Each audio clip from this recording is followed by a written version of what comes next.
ready to unlock a universe of entertainment and gaming that fits in the palm of your hand. Alright everyone, let's get your Nvidia Shield TV set up.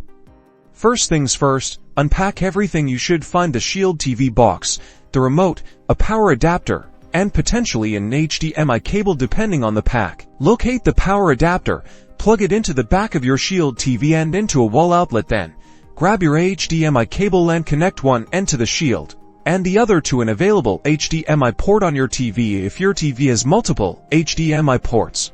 Take note of which port you use, as you will need to select that port as the input later. Now, power on both your Shield TV and your television. Your TV should ideally automatically detect the Shield. If not, use your TV's remote to select the HDMI input that you connected the Shield to. You should see the Nvidia Shield boot up sequence on your screen. As the Shield boots up, you will be prompted to choose your preferred language. Once you've done that, it will ask you to connect to your Wi-Fi network. Select your network from the list provided and enter your password. Next, the Shield will prompt you to sign in with your Google account. This is crucial, as it allows you to access the Google Play Store for downloading apps and sync your content. You can use your remote to enter your email and password, or follow the instructions to sign in using your phone. Once signed in, the Shield will guide you through a few more setup steps, like agreeing to Google's terms of service. After that, you'll land on the home screen.